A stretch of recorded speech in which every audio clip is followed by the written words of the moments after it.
நீங்க நினைச்சபடி கோண்டு கல்யாணத்தை நடத்தி முடிச்சிட்டேன். உங்களுடைய 70ஆம் கல்யாணத்தையும் முடிச்சு வச்சிட்டேன். கோண்டு உங்க ஆத்துக்காரி வரலையா? எங்க அம்மா தனியா இருக்காளோ இல்லையோ, அதனால அவளை பாத்துக்க போயிருக்கா. நல்ல பொண்ணா பார்த்து கொடுத்துருக்கேள். ஆமா, உங்க பசங்க ஸ்ரீதர் சுந்தர் அவள்லாம் கல்யாணத்துக்கு வரவே இல்ல. கோண்டு கல்யாணத்துக்கும் வரல, உங்க 70ஆம் கல்யாணத்துக்கும் வரல. ஏன்? ஏய் சதாசிவம், வாடா, எப்படி இருக்க? உன் நாய் கோபு அங்க வந்ததுல இருந்து சரியா சாப்பிடாம தூங்காம இருந்தது. ஐயோ இன்னைக்கு காலையில கோபு இறந்துச்சுடா. ஐயோ ஐயோ கோபு, உன் மேல நான் அத்தனை பாசம் வச்சிருந்தேனேடா. 2 வாரமா உன்னை நான் பார்க்கல. அந்த ஏக்கத்திலேயே நீ போயிட்டியாடா. ஐயோ ஐயோ கோபு, எங்களை விட்டு போயிட்டியா? என்னங்க, வாங்க கோபு போய் பார்த்துட்டு அடக்கம் பண்ணிட்டு வரலாம். என்னடா சதாசிவம், வாடா ராமநாராயணா. உன்னோட 70ஆம் கல்யாணம், கோண்டுவோட கல்யாணம் எல்லாம் நல்லபடியா முடிஞ்சுதா? அதெல்லாம் நல்லபடியா ஆயிடுச்சுடா. ஆனா கோபுதான் நம்மளை எல்லாரையும் தவிக்க விட்டுட்டு போயிட்டாடா. கோபுவா, என்னாச்சு? என் பொண்டாட்டி ருக்கு. என்னாச்சு? என்னடா ஆச்சு உன் பொண்டாட்டிக்கு? அவ வளர்த்த மிருகங்களை நினைச்சு ஏங்கி கோமால போயிட்டாடா.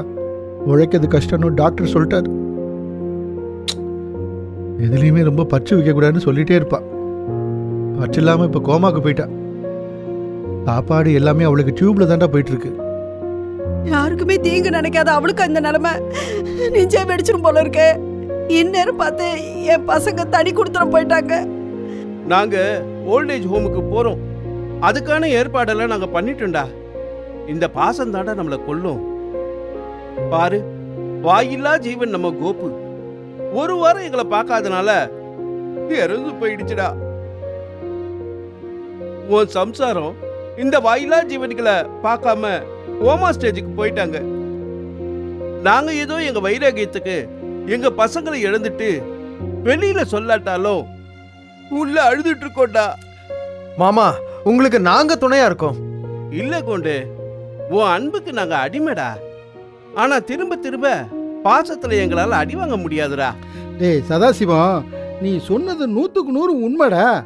என் பொண்டாட்டி பார்வதி மேல நான் உசிரியே வச்சிருந்தேன்.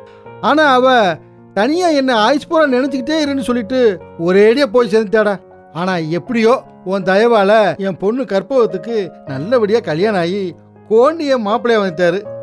முதல் நாள் கல்யாணத்துக்கு ஒரு கண்டிஷன் போடலான்னு இருந்தேன். என்ன கண்டிஷன் மாமா? இப்போவாது சொல்லுங்க. அந்த கண்டிஷன் பிரகாரமே நாங்க இப்போ நடந்துக்கிறோம். என் கற்பகமும் நீங்களும் என் கூட தான் இருக்கணும்னு, இல்ல நம்ம எல்லாரும் ஜாயின்ட் ஃபேமிலியா இருக்கணும்னு சதாசிவம் சொல்ற மாதிரி நிலைக்காத ஆசைய கண்டிஷனா போடுறது தப்புன்னு சொல்லி என் உள் மனசுக்கு தோணுச்சு. அதான் கண்டிஷனை சொல்லவே இல்லை. உன் பொண்ண கோண்டு நல்லபடியா பார்த்துப்பண்டா. நீ மட்டும் அப்பப்போ வந்து உன் பொண்ணை பார்த்துட்டு போடா. டேய், எதையும் யார்கிட்டையும் முக்கியமா அன்பு பாசத்தை எதிர்பார்க்காதடா. ஆமா, உறவுகளை துறவி மாதிரி இருந்து பற்றில்லாம பற்றிட்டா என்னைக்கும் குறைவே கிடையாது. சரியா சொன்னீங்க மாமா. பற்று இல்லாத அந்த பரமாத்மா மேல பற்று வச்சா நிலை இல்லாத உயிர்கள் கிட்ட நாம பற்று வைக்க வேண்டிய அவசியமே இல்லை. யோகா வசிஷ்டம்ங்கிற ஒரு ஸ்லோகத்துல இத பத்தி அருமையா சொல்லியிருக்கா. அதாவது இந்த உடல் நிலை மனநிலை குன்றிய இந்த உடலை விட்டு புதிதாக நல்ல நிலையில் உள்ள உடலை இந்த ஆத்மா ஏத்துக்க போறதுன்னு. அதனால கோபு நினைச்சு யாரும் அழாதீங்கோ.